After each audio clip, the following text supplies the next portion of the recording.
prophets, Nostradamus camouflages his predictions.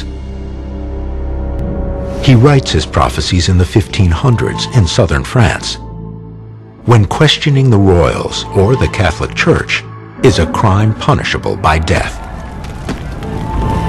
This forces him to be extremely careful in stating his most controversial visions of the future. I would imagine that if you were talking to Queen Catherine and you announced to her that, yeah, all your children are going to be royals, but, you know, this one's going to die, and this one's going to die, and oh, that one's going to have a really bad end, that you might not get the patronage that you were liking. In other words, no one likes a prophet that's right too much of the time, or is too accurate about things that are very close to your heart. Nostradamus is not alone in the need for obscurity.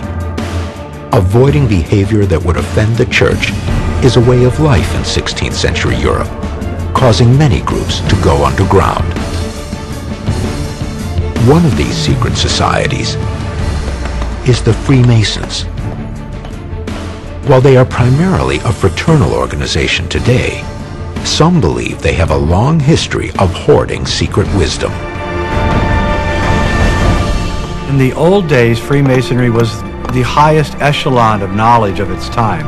So when you joined the Freemasonry, you got to read their secret libraries and learn the secret knowledge that had been passed down for maybe hundreds of generations, we don't know. Some believe Nostradamus himself is associated with the Masons. Right around the corner from his house in Ceylon, there's a church front that shows very clearly the return of Jesus at the end of time, right in the exact position where the sun will be rising in 2012 in the center of the galaxy.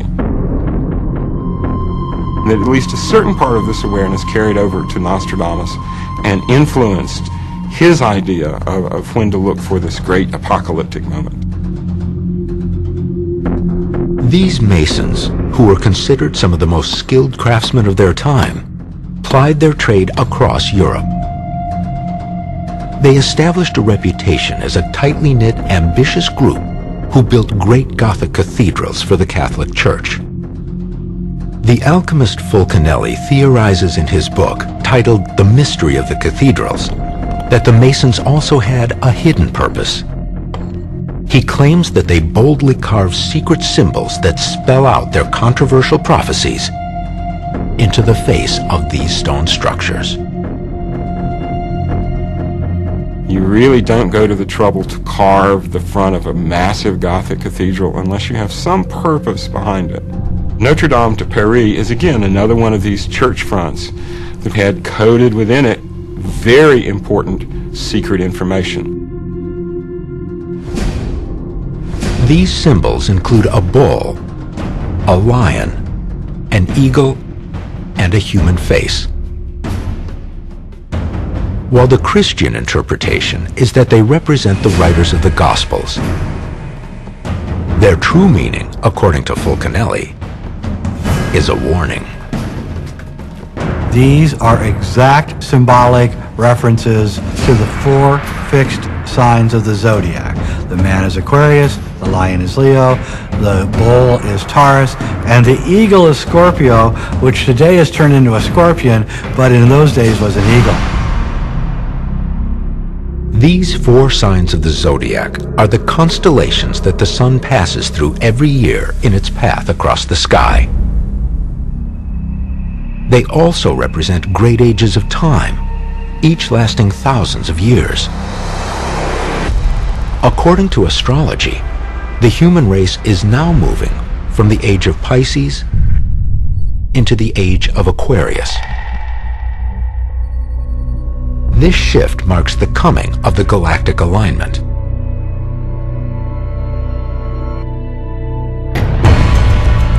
The most important thing that they put into the Gothic cathedrals was the secret of the end of time. Again, the same thing that's in the Mayan calendar, the same thing that's in the pyramids.